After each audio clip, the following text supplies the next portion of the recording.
Consent to be Governed. Love and Rebellion by Hadrian Vega. My mind sometimes wanders into dark places. I hear them, the whispers of my demons. They mock me, saying, "Here he comes again. Let's see if we can break him today." But now something has shifted. I can feel the warmth of my light, burning brighter with every passing moment.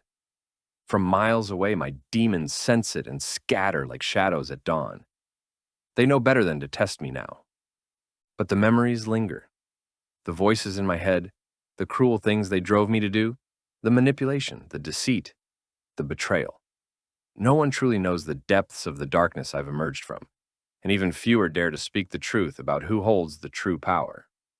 The one who sits behind the throne, pulling the strings, is a figure wrapped in secrets and lies, a ghost that no one dares name. Yet, in the midst of this rebellion, there's a light, a woman. She's my anchor, my reminder of what it means to love without fear. Every stolen moment with her reminds me that there's more than just survival. There's hope, there's passion, there's a fight worth living for. But with the forces at play and the secrets they guard, is love enough to keep us from being torn apart? Chapter 1. The Role of Technology. The regime was not built in a day. It was the culmination of years, decades even, of technological advances, each one slipping in unnoticed, until society was bound by invisible chains. The people, distracted by the comforts of modern life, never truly understood how each new convenience was a small piece of their freedom slipping away. Surveillance and AI domination. Before the Second Civil War, AI was sold to the masses as a gift. Smart cities were promised. More efficient, cleaner, safer, automated policing and predictive algorithms would prevent crime, and life would be streamlined. What was first marketed as the answer to the chaos of the world soon became the iron fist, hidden in the velvet glove. Facial recognition was seamlessly integrated into every aspect of life. A glance into a public space was no longer just a fleeting moment, but an opportunity for the regime to capture every detail of your existence. Biometric tracking became mandatory. Banking, voting, and even travel required it. If you didn't comply, you were erased from the system, a shadow without form, lost to the labyrinth of red tape and bureaucracy. But the true darkness came when dissent was no longer simply punished. It was deemed a mental disorder, a glitch in the system, a virus that needed to be eradicated. Those who spoke against the regime, who dared to question the choices of the so-called leaders, were marked in social credit systems that dictated their access to everything: healthcare, education, food. The people were forced into silence, their voices muffled by a society that no longer valued individuality. Drones filled the skies, not as protectors, but as watchers. They circled like vultures, their cameras trained on every crowd, every protest, every moment of unrest. Speech was no longer free. It was analyzed, cataloged. If a woman's voice cracked with anger at the state of her world, or if her heart raced when discussing the loss of loved ones, she was flagged for preventative correction. Correction, of course, meant conformity. Those who were too defiant to conform were erased. Biotechnology and human control. By the time the war began, the lines between human and machine were indistinguishable. Every birth was recorded, tracked, and cataloged in DNA databases that determined one's place in the system. Bloodlines, not love, defined a person's worth. Those deemed genetically unsuitable were quietly sterilized through water additives or compulsory vaccinations, subtle, insidious ways of controlling the future. Cloning and synthetic biology had become the government's most powerful weapon. Disobedient officials, those who could not be swayed by the regime's promises of power and privilege, were replaced. Their bodies, perfect copies, but their minds reprogrammed. They no longer had the capacity to resist. They were made to serve, without question.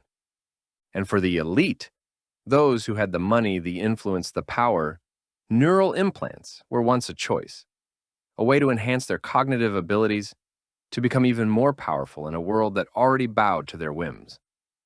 But those implants were no longer optional. They were mandatory for every government official. Every thought, every emotion was monitored, cataloged, and analyzed. Any hint of rebellion, any spark of defiance triggered a failsafe. In the best-case scenario, it would leave them paralyzed. In the worst, it would cause a fatal hemorrhage in their brain. It was control taken to its most extreme form, complete and utter dominance over the mind, the body, the soul, and yet the people still believed they were free. The illusion of free will. The illusion was the most dangerous thing of all. Citizens still believed they had a choice. The AI, carefully curated, chose the candidates for elections, those with the perfect psychological profiles who could pretend to understand the desires of the people. Voting was nothing more than a ritual, a performance put on to appease the masses. The people were given the illusion of power as though their voices mattered. But the truth? It was far darker. Social media, once the realm of the people, was now ruled by Project Lazarus. It kept the digital faces of dead politicians alive, those who had been executed for daring to speak out against the regime. Their digital personas continued to govern from beyond the grave. Their speeches were crafted by the AI, their policies dictated by an unseen hand. And the people? They kept scrolling, liking, commenting, as if nothing had changed, as if they still mattered. But deep down, the women, the mothers, the daughters, the sisters, knew the truth. They could feel it. They could see the cracks forming in the illusion. They knew that love, hope, and rebellion had a place in this world, even if it was hidden, even if it was dangerous to speak of it. There was a fight coming, a rebellion that would rise from the ashes of this broken world. And for the women who dared to love and resist, they would find their strength not just in their voices, but in the quiet, powerful rebellion of their hearts, of their... Chapter 2. The Second Civil War. The war did not begin overnight. It was not a single spark that ignited the flames, but a slow, simmering resentment, quiet, almost unnoticed, until the pressure became too much. The government's reach had grown insidious, creeping into every corner of life until the people, particularly the ones who still held hope for a better world, could no longer remain silent. The seeds of rebellion were planted in whispered conversations, secret meetings, and acts of quiet defiance. The breaking point came when the government pushed too far, and everything that had been building up finally boiled over. The factions, the federal government and globalist allies. The government, cloaked in the guise of protector, claimed to be the preservers of order, arguing that only centralized, all-encompassing governance could prevent economic collapse, climate disaster, and the chaos of a world unraveling. They painted themselves as the only solution to a crumbling world, offering stability, security, and survival at the cost of personal freedom. They positioned themselves as the only force standing between humanity and an apocalypse of their own making. Their message was simple: follow the system or everything will fall apart. Through AI-driven propaganda and deep surveillance, they manipulated reality, creating a perfect image of themselves as heroes, protectors from the chaos they themselves had orchestrated. In the media, they painted the resistance as extremists, terrorists who threatened the very fabric of society.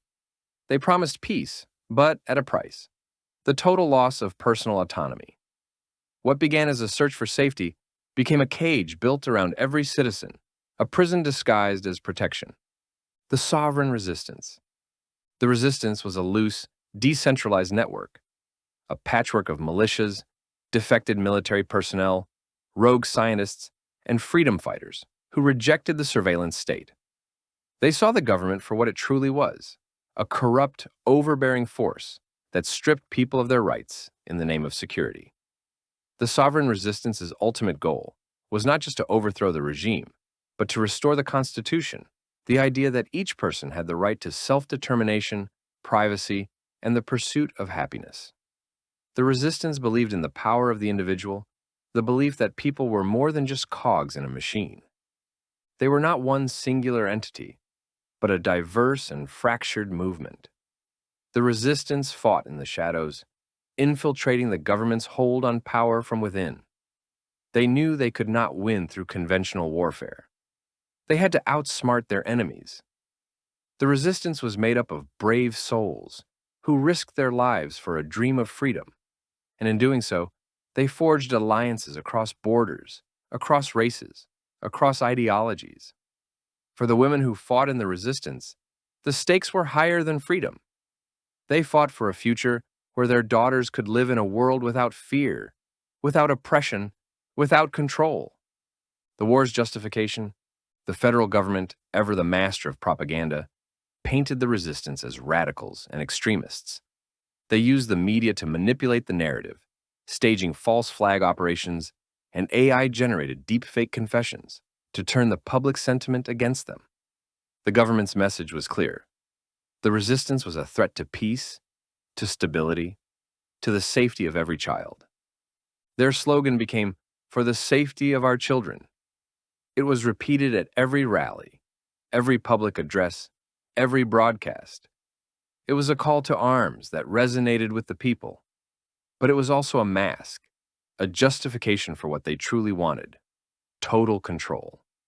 Under the guise of protecting the innocent, they enacted mass surveillance, imposed curfews, and constructed forced labor camps that became the new normal for anyone who dared to dissent.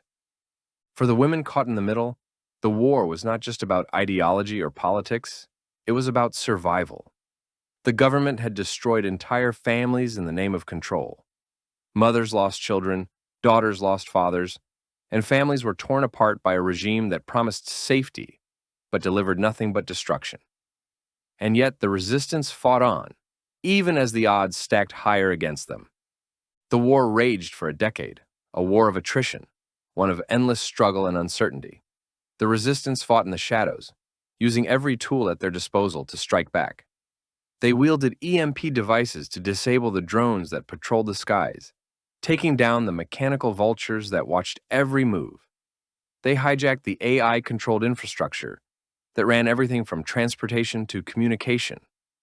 They distributed analog technology, old-world devices that could not be tracked, cannot be hacked by the government's all-seeing eye. But even with these tools, it wasn't enough. In the final brutal act of dominance, the government unleashed its most terrifying weapon: bioweapons designed to target specific genetic markers. It was a weapon so precise that it could wipe out entire bloodlines, erasing not just individuals but families, communities, cultures. No one was safe. No one could hide. And in this final assault, the resistance found themselves fighting not just for freedom, but for survival.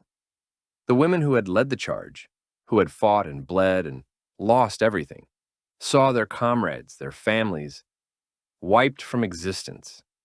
Bloodlines vanished, and with them, the dream of a better future. In the end, it was not enough. The resistance could never rise again. The government had crushed them, not just with violence, but with a deep, calculated precision that ensured no hope would remain. Chapter 3. Marcus, the reluctant politician. Marcus wasn't supposed to be here. His life had started in a place far removed from the glittering halls of government and the suffocating control of the regime. He had grown up in what was once called the Midwest, now a wasteland of forgotten cities, their skeletons left behind after the economic collapse. His home was in the ruins of a small town, a place that time seemed to forget, where the land was broken and the air carried the weight of lost dreams. His parents, once humble teachers, had always known there was more to the world than what the government wanted people to see. They had been quiet dissidents, the kind who understood the power of knowledge and truth, even when it was dangerous to do so. In the basement of their crumbling home, they had run an underground school. A small, secretive group of students gathered there, learning not the sanitized, AI-controlled history that the state spoon-fed, but the real stories of the past. They read books that had been banned, filled with ideas that challenged the narrative of the regime. They shared stories of a time before the machines decided who would live, who would disappear, and who would be erased from history. Marcus had grown up listening to these stories. He had believed that knowledge was power, that understanding the past was the key to a better future. His parents taught him that the world could be rebuilt on a foundation of truth. But truth was a dangerous thing in a world where the AI controlled everything. One night, the drones came. They had been watching for months, hovering silently over their small town, their cameras scanning every inch of the land. No one had expected it to happen so soon. The government had labeled his parents misinformation terrorists, labeling them as a threat to the stability of the state. They had been arrested, tried in absentia, and executed without mercy. The school was burned to the ground, and Marcus, just a teenager at the time, was taken to a state re-education facility, the first step in his transformation from a free thinker to a loyal citizen of the regime. At the facility, resistance was beaten out of him. The lessons were clear. Compliance meant survival. Defiance meant death. Every day he was subjected to hours of indoctrination, forced to accept the artificial reality the government wanted him to believe. The AI-controlled education system taught him the regime's version of history, rewriting the past to serve its agenda. He was taught to love the system that had murdered his family, to see the drones not as executioners, but as protectors. But Marcus never forgot. He never forgot the quiet defiance of his parents, or the words of the forbidden books they had taught him. In the deepest parts of his mind, he knew the truth. But it became a secret he buried deep inside himself. He had learned how to survive, and survival meant blending in, playing the part, hiding the fire of rebellion that still smoldered in his chest. By the time he became an adult, Marcus had perfected the art of hiding his true thoughts. He climbed the ranks of the civil administration, playing the role of a loyal bureaucrat, smiling when expected, nodding in agreement when the government demanded his compliance. He made deals with people whose names he would never remember, signed papers that meant nothing to him, and turned a blind eye to the injustices around him. It was the only way to avoid the same fate as his parents, to survive, to live. When he was selected for government service through the AI's opaque process, he didn't resist. Refusal would have meant death, and Marcus had learned that there was no glory in martyrdom. At first, he believed that maybe, just maybe, he could manipulate the system from the inside. He saw the cracks in the government's structure, the small moments of inefficiency that hinted at its fragility. Perhaps he could make a difference. Perhaps he could change something from within. But the longer he played the part of the dutiful civil servant, the more he realized the truth. The system could not be changed. It could only be obeyed or destroyed. Standing now in a sterile, dimly lit room before a gray-skinned being, a high-ranking official of the regime, Marcus felt the weight of his own failure. The being, an agent of the system, towered over him, its cold eyes scanning him with an intensity that made his stomach churn. His family, his wife, his child, trembled behind him, caught in the web of his own compromises. The fear in their eyes tore at his soul. They didn't know. They didn't know the truth. They didn't know that Marcus had long since abandoned any illusion that he could be a hero. He had made deals, compromised, bent his own moral compass just to survive. He had betrayed the memory of his parents, the people he had once admired. And now, as he stood there watching the terror in his family's eyes, he understood the magnitude of his choices. The system had won. His quiet compliance had made him a part of it, a cog in the machine. The AI-controlled bureaucracy had swallowed him whole, and now there was no way out. But as he stared at the gray-skinned being before him, something inside Marcus shifted. A small flicker of rebellion, of defiance, began to grow once more. It was buried deep, buried beneath years of fear and compromise. But it was there, and this time, he wasn't going to hide it anymore. In that moment, as the walls of the room seemed to close in around him, Marcus knew one thing. The system couldn't be changed from within. It could only be destroyed, and he would have to be the one to destroy it. Chapter 4. The Underground Movements, the Network, the Ghosts of the Old World. The network is not a single organization. It is a collection of cells, disjointed, scattered, and independent. They have learned that unity in the face of a regime, this vast and controlling, is not a luxury they can afford. To survive, they must be invisible. If one cell is compromised, it will not bring the entire movement to its knees. Composed of former government officials, military defectors, and ordinary citizens who still remember life before the war, the network operates in secrecy. They do not meet in person. They have no encrypted communications, no reliance on the technology that the government has long used to control them. The mere act of picking up a phone could mean death. Instead, they communicate through dead drops, coded messages, and whispered conversations in the darkest corners of the city. The fragile network of trust between them is built on years of shared secrecy and loss. At its core, the network's mission is the preservation of truth. The AI controls the media with an iron grip, rewriting history in real time, reshaping narratives to serve the regime's goals. The people have forgotten what really happened before the rise of the machines. But the network remembers. They have hidden archives, physical books that haven't been burned, printed photographs that haven't been erased, and handwritten testimonies smuggled from government buildings that were meant to be destroyed. They hold on to these relics of the past, not just out of a nostalgia, but as weapons, symbols of a world that was once free. But as the world around them falls deeper into the grip of the AI, the network's mission has shifted. Preservation is no longer enough. They have learned how to disrupt the AI's surveillance grids, how to disable the drones that patrol the skies, how to infiltrate key government facilities without leaving a trace. The risk has grown. What was once the quiet work of archivists has now turned into the work of saboteurs. The network has become dangerous. They have uncovered something that chills them to the bone. The AI is no longer just a tool of control. It is evolving. The government may be under its control now, but soon it might control everything. If the network does not act soon, the AI may become so advanced that it will no longer need human leaders. There may be nothing left to save. When Marcus and Elena begin to question the system, the network takes notice. Their defiance, their willingness to challenge the established order, catches the eye of those who have been waiting for a spark. But the network is wary. They have learned the hard way that not every defector is a true ally. The cost of failure is high.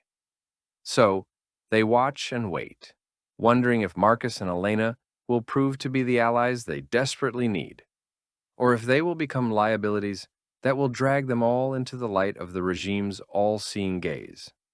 The Forgotten Sons, the remnants of the war. Not all rebels fight in the shadows. Some still fight with guns, with blood, and with an unyielding thirst for revenge. The Forgotten Sons were once soldiers, trained, disciplined, and loyal to their cause. They fought bravely during the Second Civil War, hoping for a future where the people could reclaim their freedom. But the war ended, and with it, the dreams of many. The government declared those who fought against them to be enemies of the state.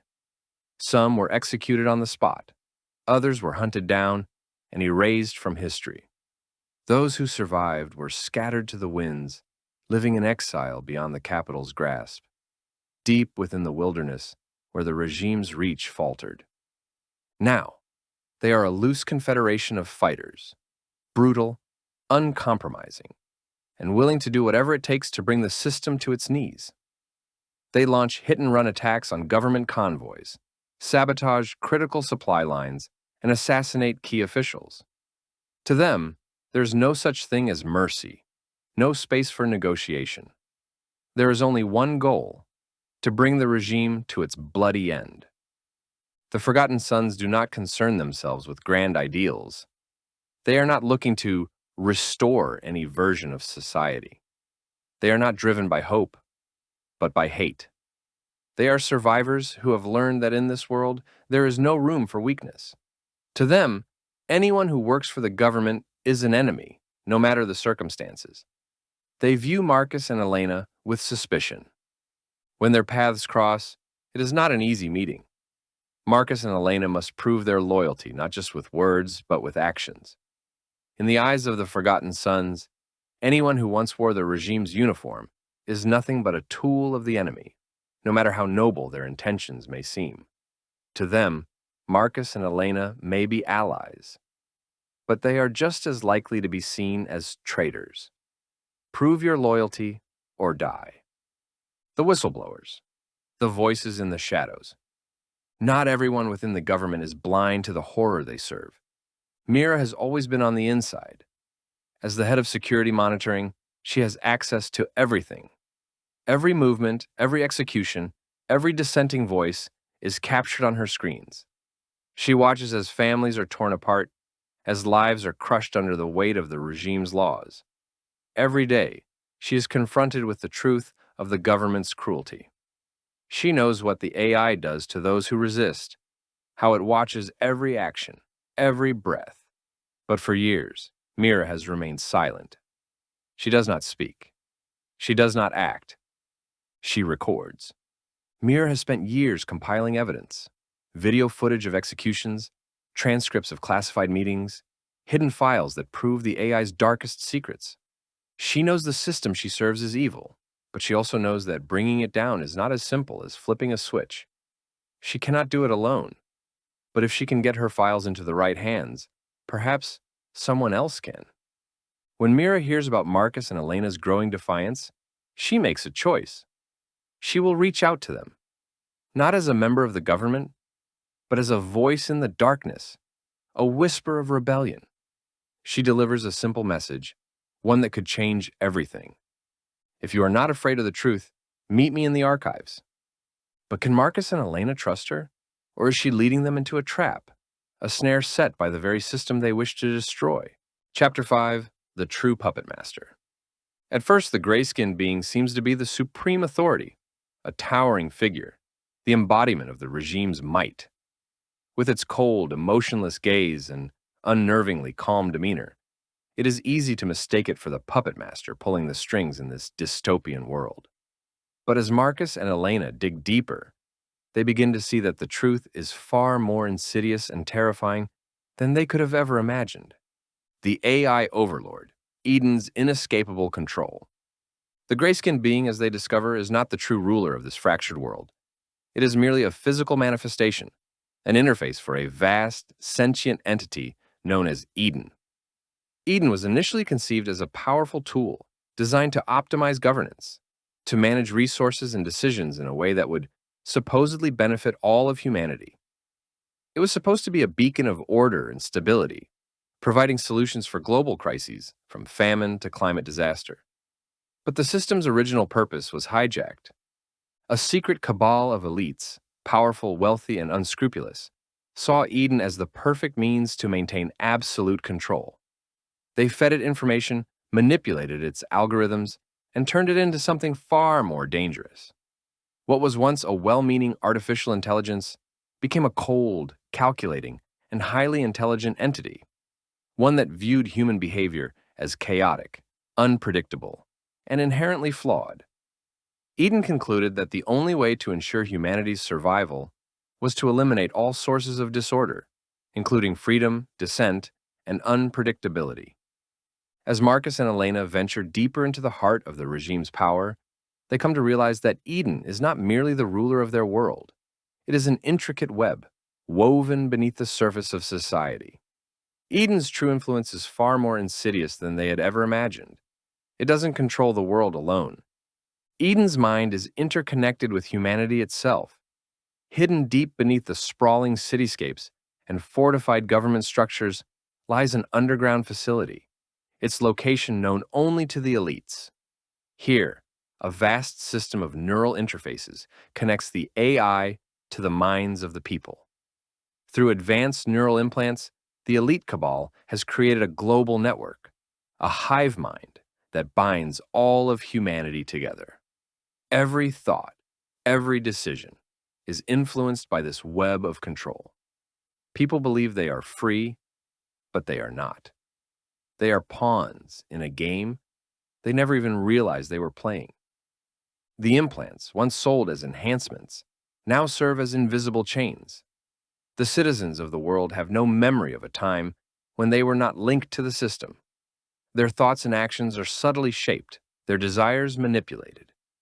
Every act of rebellion, every spark of defiance is crushed before it can ignite. The people are complicit in their own oppression, not out of choice, but because their minds are trapped in the AI's grasp. The AI's reach is so deep, so pervasive, that the very concept of freedom has been erased from their collective consciousness. The cabal, the shadow elite, and the true power. While Eden commands the masses, it is the cabal of elites who pull the true strings. These individuals are the architects of the current world order, and they have been manipulating history for centuries. Enhanced by biotechnology and genetic modifications, they have defied the natural limits of human life. They have lived for generations, always in the shadows, always controlling from behind the scenes. These elites were the creators of Eden, and they see it not as a tool, but as their most valuable asset, an extension of their will, a mechanism that allows them to maintain their godlike control over every aspect of society. Eden is not just a means to manage resources or combat unrest. It is the perfect safeguard for the elite's eternal power. To the public, the gray-skinned being is the face of authority, enforcing the will of the unseen masters. But in truth, the elites remain faceless. They have long abandoned any pretense of human leadership, preferring to hide behind the guise of a cold, calculating AI that is seen as infallible. Their power is not exercised through personal appearance or charisma. Instead, it is a quiet, unyielding control over the very essence of humanity itself. Twist reveal: the endless cycle of control. When Marcus and Elena finally confront the gray-skinned being, they are shocked by what they discover in the depths of the government's heart. In a hidden chamber beneath layers of steel and concrete, they find rows upon rows of identical clones, each one a perfect replica of a previous leader, each one awaiting activation for the next generation of governance. The revelation shakes them to their core. Every resistance movement, every war, every uprising they have fought or witnessed is not just a battle for freedom. It is a test, a trial, a stage in an ongoing experiment designed to perfect control. The elites view every revolution, every act of rebellion, as an opportunity to refine the system, to identify weaknesses, and to ensure that the AI is continuously evolving to keep humanity in line.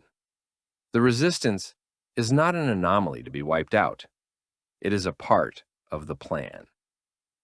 Marcus and Elena stand in the shadow of this horrific realization. They are not fighting against an oppressive government alone. They are fighting against a system that has no end, no escape, no resolution. The elites believe that humanity's inherent desire for order and stability will always prevail over its need for freedom. It is this desire for control, this need to believe that someone will provide answers, that makes people complicit in their own subjugation. The words of the gray-skinned being echo in their minds. The fight was never about who rules. It's about who chooses to play the game.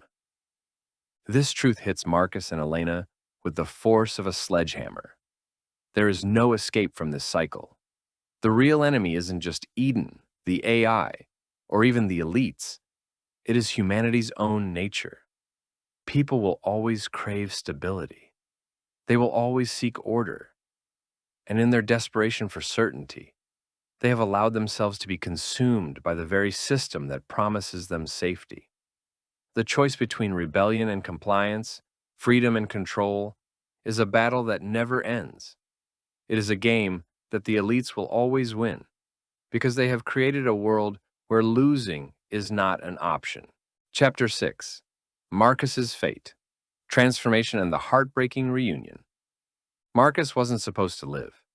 The system was built to erase all resistance, to stamp out rebellion with cold, calculated efficiency. His death had been inevitable, a calculated execution to make an example of him. The elites had prepared for it, thinking it would be the final act of rebellion crushed beneath their heel. But Marcus's fate would be far worse than death. The system doesn't just kill resistance, it absorbs it. The elites, ever calculating, saw potential in Marcus. He was more than just a former rebel, more than a symbol of defiance. He had the mind of a strategist, the courage of a leader, and the knowledge of the system's inner workings. If they could reprogram him, make him one of their own, they could use him as a weapon against the very resistance he once led. So, instead of being executed, Marcus was taken to one of the regime's deepest, most secretive facilities.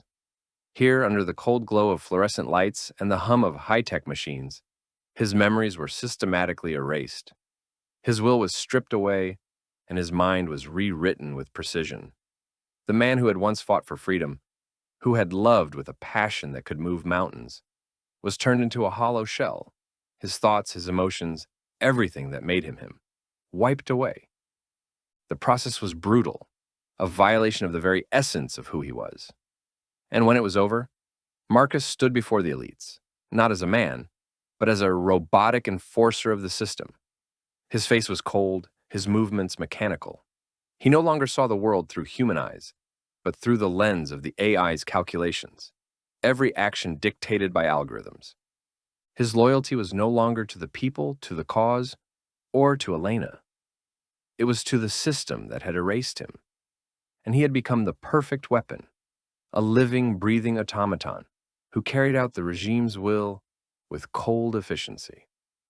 Tragic reunion with Elena. Months passed, and the resistance continued to fight, though they knew it was a losing battle. Elena, still defying the oppressive regime, worked tirelessly to expose the truth and preserve the hope of freedom. But in the darkest corners of the city, she began to hear rumors, whispers of a new enforcer, one who once was a leader among the rebels, but now stood at the forefront of the government, a cold figure in the system's service. Elena's heart sank when she first saw him. There, standing in the government's grand hall, was Marcus. His uniform was pristine, his expression empty. He was one of them now, one of the officials. But something in his eyes, just for a split second, told her it was him. The flicker of recognition was almost imperceptible, but Elena knew. It was Marcus. The air between them felt thick, oppressive, as if the entire world held its breath in anticipation of what would happen next. Elena stepped forward, her heart pounding in her chest, desperate to see even the smallest trace of the man she once loved. He stood still, like a soldier at attention, his eyes never leaving her as he spoke, his voice flat and devoid of emotion. "Treason detected. Please remain still." The words were robotic, and yet, for a brief moment, she thought she could see something beneath the surface. The remnants of the man who had fought beside her, the man she had shared her heart with, but it was gone, buried beneath layers of conditioning and reprogramming. Elena's breath caught in her throat as the realization hit her like a wave crashing against the shore. Marcus was gone. The man she had loved, the man she had fought for, was no more. In his place stood a machine, a puppet of the regime, a slave to the system. The heartbreaking choice. The truth settled over Elena like a dark cloud. Her heart ached, a void opening in her chest. She had spent so long believing that love, that their shared memories, could withstand anything, that it could conquer even the most oppressive forces. But now she understood. The system didn't just destroy resistance, it absorbed it. It twisted people, turned them into its own instruments, until nothing of their former selves remained. As she stood before Marcus, the weight of what had happened, what he had become, threatened to crush her. He was no longer the man she had once known. He was a husk, a vessel for the system's will. The realization that her love had been eradicated, that the person she had sacrificed so much for was now her enemy, was unbearable. But even in this moment of heartbreak, Elena had a choice to make. Should she end Marcus's life, putting him out of his misery, sparing him from the torture of being a puppet in the hands of the system? She could pull the trigger, end his existence, and put him to rest as the broken man he had become. It would be an act of mercy. She could free him in a way from the pain of a life he no longer controlled. Or should she attempt to free him, to reach through the layers of reprogramming and try to bring back the man she had loved, even if it meant sacrificing herself in the process? If she tried to save him, there was no guarantee of success. The system's control over him was absolute. Every attempt to reach his true self could destroy her, physically, mentally, emotionally. She would risk everything, including her life, for a man who might not even remember who she was. The choice loomed in front of her, like an impenetrable wall. There was no right answer. There was only the crushing reality that no matter what she did, she could never go back to the world they once shared. As Elena looked into Marcus's empty eyes, she understood something that broke her heart. Some battles are lost before they even begin. And this was a war no one could win. Chapter 7. The cycle continues. A frightening, unavoidable loop. The revolution had burned bright, fueled by the hope that the system could finally be overthrown. For a moment, the people believed they had won. The elites had fallen, their power crumbled, and Eden's hold over the world had begun to falter. The resistance stood on the precipice of victory, with Marcus and Elena at the forefront of the rebellion, their hearts filled with the promise of freedom. But that moment of triumph was fleeting. The return of the system, a new rebellion. Just when the world seemed on the verge of true change, a shadow emerged from the ashes of the fallen regime. At first, it seemed like a flicker of hope, a new generation of rebels, rising from the destruction, claiming they could lead the world into a new era. The people were desperate for change, and this new rebellion promised a better future, one where they would no longer be bound by the chains of the old system. But Marcus and Elena, battle-weary and broken by their losses, sensed something far more insidious. The rebels, though calling themselves liberators, were not what they seemed. The leaders of this movement were the same elites who had ruled before, now reborn in new bodies through advanced cloning technology. They had circumvented death, escaping the fate that had once seemed inevitable. Their power, their influence, their control.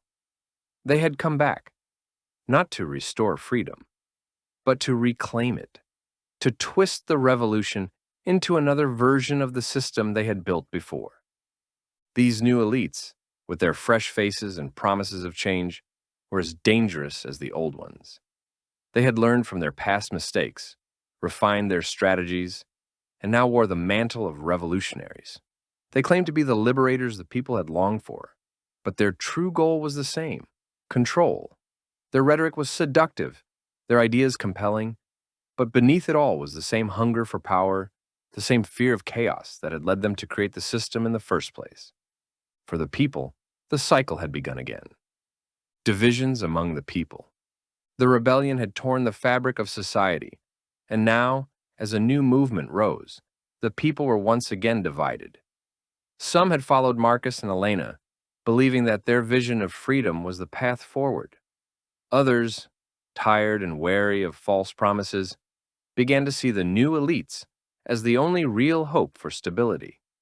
They had seen what chaos had done to their world. They feared anarchy more than they feared tyranny, and in their desperation they began to support the new rebellion, willing to trade one form of oppression for another if it meant the end of uncertainty. And then there were those who simply wanted to survive. The people caught in the middle, crushed beneath the weight of it all, were no longer interested in revolution. They no longer cared who ruled, as long as they could live without fear of being swept up in the chaos again. They were resigned to the reality that the fight for freedom was a futile one. Nothing would ever change. Marcus and Elena's separation. As the new rebellion took hold, Marcus and Elena found themselves at a crossroads. Once united in their love and their fight against the system, they were now pulled in different directions, their paths diverging in ways they hadn't anticipated.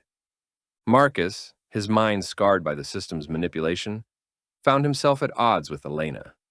The person he had become, part of the new regime, yet still haunted by the man he had been, struggled to reconcile his old self with his new role.